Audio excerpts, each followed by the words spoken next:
Sir నమస్తే sir. ఇప్పుడు కూటమి చూసుకుంటే ఇంత భారీ విజయాన్ని మీరు ఎక్స్పెక్ట్ చేశారా? అలాగే పవన్ కళ్యాణ్ గారి జనసేన పార్టీ 21-21 ఇంత భారీ విజయం ఎక్స్పెక్ట్ చేశారా సార్ మీరు? నా పేరు వెన్నా చంద్రరావు అండి. ముందుగా పిఠాపురం నియోజకవర్గ జనసేన నాయకులకి, జనసేన కార్యకర్తలకి, అలాగే వీర మహిళలకి అందరికీ కూడా మా పవన్ కళ్యాణ్ గారి తరఫున మేము హృదయపూర్వక ధన్యవాదాలు తెలుపుతున్నామండి. పాదాభివందనం చేస్తూ ధన్యవాదాలు తెలుపుతున్నామండి. ఈవేళ భారతదేశ రాజకీయ చరిత్రలో పార్టీ పెట్టిన తర్వాత 21 సీటు పోటీ చేస్తే 100% 21 సీటు నెగ్గిన క్యాండిడేట్ ఒక్క పవర్ స్టార్ కూడా. ఈ దేశ చరిత్రలో ఎవరూ నెగ్గలేదు, నెగ్గరు కూడా. అది ఒక్క పవన్ కళ్యాణ్ వల్లే సాధ్యం. అంచేతనే ఈవేళ దేశవ్యాప్తంగా రాష్ట్రంలో క్లీన్ స్వీప్ చేయగలిగాడంటే అది ఒక్క పవన్ కళ్యాణ్ గారి వల్లే, రెండెవరి వల్ల ఎవరి వల్ల కాదు. అతను నమ్మి, అతని యొక్క సిద్ధాంతాలు నమ్మి ఈవేళ జనం తెలుగుదేశం పార్టీకి కూడా పట్టం కట్టామంటే అది ఒక్క స్టేట్లో ఎన్నైతే నియోజకవర్గాల్లో అన్ని నియోజకవర్గాల్లో కూడా ఒక పవన్ కళ్యాణ్ గారు పవరే పనిచేసింది. అధాపాతాళానికి తొక్కేస్తాను జగన్ అన్నటువంటి స్టేట్మెంట్ నిజం చేశారనుకోవచ్చా ఈరోజు? నిజం. కళ్ళెదురు కనబడుతుంది కదండి. అతను ఏమన్నాడు, సామాన్యుడు రాజకీయం చేస్తే నిన్ను అధపాతాళం తొక్కేస్తానని ఆవేళ స్టేట్మెంట్ ఇచ్చాడు. ఆ స్టేట్మెంట్ ఆధారంగానే ఈవేళ రాష్ట్రంలో ఉన్న ప్రజలందరూ కూడా ఆ జగన్ చేసిన ఈ తప్పుడు విధానం వల్ల అతన్ని ఈవేళ అధపాతాళం తొక్కేసాం. ఈవేళ జగన్ ఓడిపోవడానికి కారణాలు కర్ణుడి సావుకు 100 కారణాలలాగా జగన్ ఓడిపోవడానికి కారణాలు 100 కారణాలు ఉన్నాయండి. దాంట్లో ఫస్ట్ కారణం చెప్తున్నాను మీకు. ఏ ఇంట్లో ఉన్న మంచి జరిగితే ఓటేమని అడిగాడు. నీ ఇంట్లో మంచి జరిగిందా? ఫస్ట్ నీ ఇంట్లో మంచి జరిగిందా?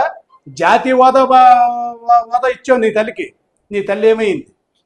జగనన్న వదిలిన బాణమని బయటకు వచ్చింది నీ చెల్లి. నువ్వు 14 నెలలు జైల్లో ఉంటే ఆవిడ ఎందుకు వచ్చింది బయటికి? అది చెప్పు ముందు.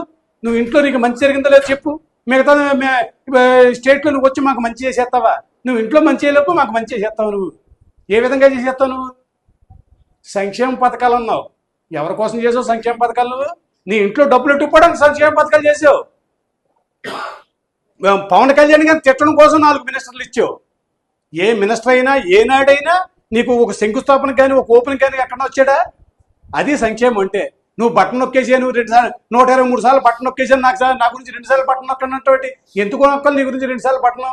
ఎవరి డబ్బులను నొక్కాలి? రాష్ట్రానికి వచ్చే ఆదాయం ఎంత, ఖర్చు ఎంత, నువ్వు చేసిన అప్పు ఎంత? దేనికోసం చేసేస్తారు? నువ్వు చేసిన తప్పుడు విధానం వల్ల అన్ని కూడా తప్పులే జరిగాయి.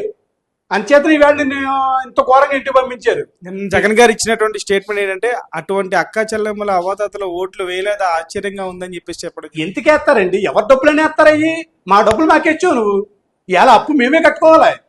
ఇవాళ స్టేట్లో ఇవాళ నువ్వు 11 లక్షల కోట్ల రూపాయలు అప్పు చేసావంటే దేనికి చేసావు అప్పు? నువ్వు అది చూపించి లెక్కలు చూపించి ఒకసారి. నువ్వు తేల్తాయి, ఎన్నిప్పుడు తేల్తాయి. ఇప్పుడు అంతా చేస్తారో ఎప్పుడూ లేనటువంటి విధంగా జగన్ గారు మొట్టమొదటిసారి పవన్ కళ్యాణ్ గారు అని చెప్పి సంబోధించడం జరిగింది. అని తీరాలి. అని తీరే సమయం ఆసన్నమైంది. ఇంతకు ముందు నువ్వు చేసిన తప్పుడు మాటలు, నువ్వు అహంకారపూరితంగా మాట్లాడావు. అది స్టేట్లో ఉన్న ప్రజలందరూ కూడా గమనించారు. రోజా గారు కూడా జగన్ చిటికి వేల మీద ఇంటర్ కూడా పేకలేరు అనేటువంటి స్టేట్మెంట్స్ చేశారు. ఈ వేళ నువ్వు ఎక్కడున్నావు? నువ్వు ఒకసారి నువ్వు నీ అడ్రస్ చెప్పి నువ్వు ఇంటికి ఎక్కడున్నావు మేము జీవితం. నీ అడ్రస్ చెప్పు. నువ్వేదో ఊడపొడి చేశాను, నగలపొడి చేశాను అన్నావు నువ్వు, అంబటి రాంబాబు, కొడాలి నాని. ఏమయ్యారు మీరు? 3వ రౌండ్లో ఇంటికి వచ్చేసారు మీరు. లాస్ట్ వరకు మీరు ఎంతవరకు ఉంటారో, ఏ ఫలితం సాధిస్తామో కూడా తెలియకుండా 3వ రౌండ్లో మీరు ఇంటికి వచ్చేసారు. అది మీ యొక్క పనితనం. మీరు మీ పార్టీ ఎందుకు ఓడిపోయిందో మీరు ఒకసారి ప్రక్షాళన చేసుకోండి. ఒకసారి మీరు ఎవరినన్నా కింద దిగుస్థాయి నాయకత్వం ఉంచారా? ఓ కార్యకర్తను బతకనిచ్చారా మీరు? ఓ పైమైన కమిటీగా తయారై మీరే దోషి తినేస్తారా? స్టేట్లో మీ పార్టీకి ఓటేమని చెప్పి నాయకుడేటి, కార్యకర్త ఏడి మీ పార్టీకి? మేము మీతో పాటు పనిచేసాం. ఆవేళ 2019లో మిమ్మల్ని నెగ్గించడానికి అహర్నిశలో కృషి చేసాం. మీరు చేసిందేటి? ఎవరిని పట్టించుకున్నారు? మీరు ఎవరితో మాట్లాడారు? ఈవేళ అదే విషయాన్ని మిమ్మల్ని తొక్కి నార తీసేయాలనుకున్నారు. జనం తొక్కి నార తీశారు అంతే. రేపు అసెంబ్లీలో ఎటువంటి పరిస్థితులు ఉంటాయి అనుకుంటున్నారు సార్? అసెంబ్లీలో పరిస్థితులు ఏమి సార్? ఆయన ఇప్పుడు ఈవేళ 2 అతిపెద్ద పార్టీ స్టేట్లో జగన్ మా పవన్ కళ్యాణ్ గారి పార్టీ 21 సీటు పోటీ చేస్తే 20 సీట్లు నెగ్గింది. నువ్వు 150 సీట్లను క్యాండిడేట్ మీతో పాటు పనిచేసాం. ఆవేళ 2019లో మిమ్మల్ని నెగ్గించడానికి అహర్నిశలో కృషి చేసాం. మీరు చేసిందేటి? ఎవరిని పట్టించుకున్నారు మీరు? ఎవరితో మాట్లాడారు? ఈవేళ అదే అదే విషయాన్ని మిమ్మల్ని తొక్కి నార తీసేయాలనుకున్నారు జనం, తొక్కి నార తీశారు అంతే. రేపు అసెంబ్లీలో ఎటువంటి పరిస్థితులు ఉంటాయి అనుకుంటున్నారు సార్? అసెంబ్లీలో పరిస్థితులు ఏం సార్? ఆయన ఇప్పుడు ఈవేళ రెండు అతిపెద్ద పార్టీ స్టేట్లో జగన్ గారు, మా పవన్ కళ్యాణ్ గారి పార్టీ 21 సీటు పోటీ చేస్తే 20 సీట్లు నెగ్గింది. నువ్వు 140 151 సీట్లు అన్న క్యాండిడేట్, నువ్వు 140 చోట్ల ఓడిపోయావు. పవన్ కళ్యాణ్ గారు 2 చోట్ల ఓడిపోయి 2 చోట్ల ఓడిపోయాడు. మీరు ఎన్నో వ్యంగ్యంగా మాట్లాడారు. మీరు ఇవాళ 140 చోట్ల ఓడిపోయారు. మీరు ఆ మాత్రం ఇది ఉందా మీకు? ఎప్పుడు కూడా తప్పుగా మాట్లాడకండి. ఒక్కో టైం ఒక్కో మనిషికి ఒక్కో టైం వస్తుంది. ఆ టైం వచ్చేదాకా వెయిట్ చేయాలి. మా నాయకుడు అలాగా 10 సంవత్సరాల నుంచి వెయిట్ చేశాడు. ఈవేళ తగిన బుద్ధి చెప్పాడు మీ అందరికని. సో కూటమిలో పవన్ కళ్యాణ్ గారు ఎటువంటి బాధ్యతలు స్వీకరిస్తారని మీరు అనుకోవచ్చు? అభిమానులు, కార్యకర్తలు పవన్ కళ్యాణ్ గారిని ఒక మంచి గౌరవప్రదమైనటువంటి పదవిలో చూడాలనుకుంటున్నారు. ఏమండి, మా అభిమానులు, మా నాయకులు, కార్యకర్తలందరూ కూడా అతన్ని పెద్ద స్థాయిలో చూడాలని అనుకుంటున్నాం, చూస్తాం. కాకపోతే అక్కడ మరి వాళ్ళిద్దరు కూటమిలో వాళ్ళు ఏం మాట్లాడుకున్నారనేది వాళ్ళకి తెలియాలి. వాళ్ళు ఆ కూటమిలో అతను ఏ బాధ్యత తీసుకున్నా సరే మాకు ఆనందమే. అంతేగాని అతనైతే మేము సీఎం చేయాలని కోరుకుంటాం. కాకపోతే మరి చంద్రబాబు నాయుడు గారు సీనియర్ నాయకుడు ఉన్నాడు. మరి ఆయన్ని ఈవేళ అక్రమంగా కేసు బనాయించినప్పుడు ఈ తెలుగుదేశం కేటర్ ఎవరు కూడా అతను ఆదుకోలేదు. ఆ రోజున రియల్ హీరో, ఒక్క రియల్ హీరో మా పవన్ కళ్యాణ్ ఆ రోజున మరి సెంటర్ జైలుకి వచ్చి అతను హామీ ఇచ్చి భరోసా ఇచ్చిన గురించే ఈవేళ పార్టీ మొత్తానికి ధైర్యాన్ని ఇచ్చాడు. ఇవాళ ధైర్యాన్ని ఇచ్చాడు. అతను పవర్ వల్ల ఇవాళ పార్టీ అధికారంలోకి వచ్చింది. దాని మీద వాళ్ళిద్దరూ మాట్లాడుకున్న దాని మీద ఏ పదవి ఇచ్చినా మాకు ఆనందమే, ఇతను ఏ పదవి తీసుకున్నా మాకు ఆనందమే, కాదని అన్నాం మేము. సో ఫైనల్గా పిఠాపురం ప్రజలు గుండెల్లో పెట్టుకున్నారు పవన్ కళ్యాణ్ గారిని. అంత విజయాన్ని కూడా అందించారు. నేను పవన్ కళ్యాణ్ గారు గెలిచిన తర్వాత ఇచ్చినటువంటి స్టేట్మెంట్లు కూడా అదే చెప్పారు. నాకు కొంచెం ఇప్పుడు భయం కలుగుతుంది. ఇంత గౌరవప్రదమైనటువంటి స్థానాన్ని నాకు ఇచ్చినటువంటి ప్రజల కోసమే నేను పనిచేస్తాను. నేను కక్షపూరితమైనటువంటి మనిషిని కాదు. నేను ప్రజల కోసం నేను నెక్స్ట్ నా కార్యక్రమాలు ఎలా ఉంటాయి అనే దాని మీద ఎక్కువగా దృష్టి ఉంటుంది అని చెప్పేసి కక్ష సాధింపు చర్యలు నేను చేయనని చెప్పేసి అన్నారు. సో ఏ రకంగా డెవలప్ చేయబోతున్నారు, ఎలా ఉండబోతుంది నెక్స్ట్ కార్యాచరణ పవన్ కళ్యాణ్? ఏమండి, ఈవేళ ఆయన దేశంలోనే నిస్వార్థ రాజకీయ నాయకుడు, ఏది ఆశించకుండా పనిచేసిన నాయకుడు అండి. అతను పార్టీ పెట్టిన తర్వాత ఒక ఎమ్మెల్యే కానీ ఎంపీ కానీ లేకపోతే ఎవరైనా పార్టీ తీసేస్తారు. అలా కాకుండా అతను సొంత రూపాయలు ఖర్చు పెట్టి 10 సంవత్సరాల పోరాటం, ఇవాళ ఆయన కృషి ఈవేళ ఈ స్థాయికి వచ్చింది. ఆయన ఈ ఎదుటి వ్యక్తి మీద పగెందుకు తీర్చుకుంటాడండి? అతనికి పగ ఎవరున్నారండి? ఉన్నారు, ఒక టైంలో ఉంటే ఉండొచ్చు. ఈ వేళ అందరూ కూడా అతను ఫ్యాన్స్ అయిపోయారు. ఈవేళ ఇప్పుడు గెలిచారు కాబట్టి ఈ 4 సంవత్సరాలు పిఠాపురాన్ని ఎలా చూడొచ్చు మనం ఇమాజినేషన్? ఆయన చెప్పితే చేసే మనిషి. ఆయన ఆ మాట నమ్మేం కాబట్టే మేము 2019లో వస్తాడేమో అనుకున్నాం. ఆయన మా దురదృష్టం రాలేకపోయాడు. ఎంతోమంది వ్యక్తులతోటి ఆయన తిట్లు తిన్నాడు. 2019లో వచ్చి ఉంటే మా పిఠాపురం నియోజకవర్గంలో అతన్ని ఎక్కువ ఆదరించి వాళ్ళు ఉన్నారు. ఇక్కడ ఈవేళ దానికి నిదర్శనం. ఈవేళ మా మధ్యలో మేము తిరిగి ప్రచారం చేసే మధ్యలో మాకు నాయకుడు లేడు, ఒక వ్యవస్థ లేదు, మాకు డబ్బులు లేవు. అయినా సరే ఎవరితోనాళ్ళు ఒక పవన్ కళ్యాణ్ అనుకుని ఈవేళ ఇంత మెజార్టీ నెగ్గించుకున్నామంటే కారణం ఏంటంటే అతను వద్దనుకున్న వరకునే ఈ పిఠాపురం నియోజకవర్గం అవుతుంది. పులివెందుల్లో జగన్ ఎలాగో, కుప్పంలో చంద్రబాబు నాయుడు ఎలాగో, పిఠాపురంలో పవన్ కళ్యాణ్ అలాగే. వాళ్ళు వద్దనుకున్న వరకు కూడా అవుతుంది నియోజకవర్గం. అతను అభివృద్ధి చేస్తాడు, మాట ఇచ్చాడు, ఖచ్చితంగా చేసి తీరుతాడు అని మాకు నమ్మకం ఉంది. గ్యారంటీగా ఇప్పుడు అన్ని పనులు ఒకసారి అవ్వలేవు కదండి. ఆయన చేతన పని ఓటు చేసుకుంటూ వస్తాడు. ప్రధానమంత్రి గారు ఆశీస్సులు ఆయన పుష్కలంగా ఉన్నాయి, గ్యారంటీగా జరుగుతుంది. ఇంకోటి అనుకుంటున్నారు, ఈవేళ అంత నిస్వార్థ రాజకీయ నాయకుడు కాబట్టే ప్రపంచంలోనే పవర్ఫుల్ లీడర్గా మొదటి స్థానం రాగలిగాడు. ఇప్పుడు వరకు మోదీ గారు ఉండేవారండి. ఈవేళ మన పవర్ స్టార్ మొదటి స్థానంలో ఉన్నాడు. మేము ఎంతో గర్వపడుతున్నాం అండి. మా నాయకుడు ఆ స్టేజ్లో ఉన్నాడని ఇది వచ్చి మేము ఎంతో గర్వపడుతున్నాం. Thank you sir. Thank you sir. నమస్తే సార్. ఈరోజు జనసేన పార్టీ విజయం కావచ్చు, కూటమి విజయం కావచ్చు, ఈ రిజల్ట్ గురించి ఏం చెప్తారు? జనసేన పార్టీ మొత్తం 21 సీట్లు నెగ్గడం అన్నది మటుకు చారిత్రకంగా ఇది జనసేన పార్టీ మొత్తం తెలుగు వాళ్ళందరికీ కూడా గుర్తుండిపోయే విజయం ఇది. ఇప్పుడు వచ్చి నిన్న ఎక్కడో చూశాను సోషల్ మీడియాలోనే, ఎక్కడా కూడా 100% పోటీ చేసిన దగ్గర నెగ్గేసిన పార్టీ లేదని ఏదో చెప్పుకొచ్చారు. ఇకపోతే దానికి పవన్ కళ్యాణ్ గారు పిఠాపురం నుంచి పోటీ చేయడం, ఆయనకి మంచి మెజారిటీతో డే 1 నుంచి చాలా అఖండమైన స్వాగతం పలికారు పబ్లిక్ అందరూ కూడా ఆయనకి, irrespective of caste, irrespective of parties. నేను ఫస్ట్ నుంచి అదే చెప్తున్నాం, అలాగే పలికారు. సో దానికి ఇంక వేరే ఇంకా కూటమి అనేది కూడా పవన్ కళ్యాణ్ గారి క్రెడిటే. అది అందరూ ఈవేళ ప్రతి ఒక్కళ్ళు ఒప్పుకుంటున్నారు. ఈవెన్ అంటే మనం పబ్లిక్గా మాట్లాడచ్చో మాట్లాడకూడదో నాకు తెలియదు, కానీ చాలా ఇక్కడ ఎంతసేపు ఏదో పవన్ కళ్యాణ్ గారు అంటే ఈస్ట్ వెస్టే అనుకునే వాళ్ళకి కూడా కళ్ళు తెరిచారు ఈవేళ.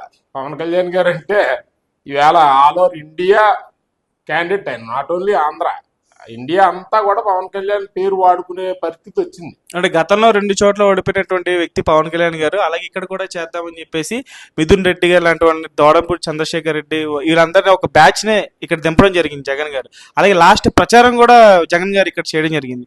సో వంగా గీత గారి ఓడిపోవడానికి గల కారణాలు ఏంటి అంటే, అంత ఒక ముఖ్యమంత్రి స్థాయి వ్యక్తి వచ్చి ఇక్కడ ప్రచారం చేసినా సరే ఇంత ఘోర పరాజయం, వైసీపీ పార్టీ 11 సీట్లు, దీన్ని ఎలా చూస్తారు? అంటే ఏంటి ప్రజల్లో అంత వ్యతిరేకత గల కారణాలు ఏంటంటే? ప్రజల్లో వ్యతిరేకత అంటే ఆయన స్వయంకృతాపరాధం అన్న, అంటే ఓవరాల్ స్టేట్ గురించి నేను చెప్పేది. మీరు అడిగేది పిఠాపురం అయితే సెపరేట్ రీజన్స్ ఉంటాయి. పిఠాపురం అయితే ఓవరాల్ స్టేట్ లో 11 రావడం అన్నది ఆయన స్వయంకృతాపరాధం. ఆయనకి కూడా అఖండమైన తీర్పు ఇచ్చారు 19లో. మరి ఆయన మరి అది ఇన్ఎఫిషియన్సీ అనుకోవాలా ఏంటి నాకు అర్థం అవ్వలేదు. క్యాడర్ని సరిగ్గా సాటిస్ఫై చేసుకోలేకపోయారు. ఫస్ట్ పాయింట్, క్యాడర్ సాటిస్ఫైడ్ గా ఉంటే ఎంత బ్యాడ్ గా రిజల్ట్ ఉండదు. గ్రౌండ్ లెవెల్ కార్యకర్తల ఒపీనియన్ సాటిస్ఫాక్షన్ గా చేసుకోలేకపోయాడు, అది కరెక్ట్ అండి. అది ఓన్లీ థింగ్ ఏదంటే మరి ఎలక్షన్ టైంలో ఎందుకు ఉన్నారో తెలియదు. కార్యకర్తలు అయితే ఎలక్షన్ టైంలో ఉన్నారు, ఎందుకంటే లేకపోతే మాకు పిఠాపురంలో 1 సైడ్ ఎలక్షన్. అంటే గీత గారు అంత వీకెస్ట్ క్యాండిడేట్ మాకు ఇక్కడ. పవన్ కళ్యాణ్ గారి మీద గీత గారు చాలా వీక్ క్యాండిడేట్ అమ్మాయి, అంటే బయట వాళ్ళకి తెలియదు. ఆవిడ ఫస్ట్ టైం ప్రజారాజ్యంలో కంటెస్ట్ చేసినప్పుడు కూడా ఎనీ సర్వే పిఠాపురం 30-40 వేలు మెజార్టీ వచ్చేది ప్రజారాజ్యానికి. ఆవిడ పేరు వచ్చిన క్షణం నుంచి పడిపోయింది, ఎంత 700-800 మెజార్టీలు నెగ్గింది. ఆ ప్రజారాజ్యంలో మాకు ప్రజారాజ్యం సునీల్ అప్పుడు ఫస్ట్ టైం ఇక్కడ కంటెస్ట్ చేయడం, ఆయనకి 27,000-25,000 అన్నారు అప్పుడు మెజార్టీ. అంటే మీరు చూసుకోండి, ఇప్పుడు ఎమ్మెల్యే వీక్ కాబట్టే కదా తగ్గిపోయింది. ఆవిడ ఎప్పుడు పబ్లిక్ అది హైదరాబాదు అక్కడ ఉండేవాళ్ళకి తెలియట్లేదు. గ్రౌండ్ రిపోర్ట్ ఇది. మీకు ఈవెన్ దీని ముందు ఎంపీ కింద పోటీ చేశారు ఆవిడ, అప్పుడు కూడా మళ్ళీ రివర్స్, ఎమ్మెల్యేకి ఎక్కువ వచ్చి ఆవిడకి తగ్గినాయి సీట్లు, అంత జగన్ గాలిలో మళ్ళీ. అంటే ఏంటి, ఆవిడలో లీడర్షిప్ లేదు.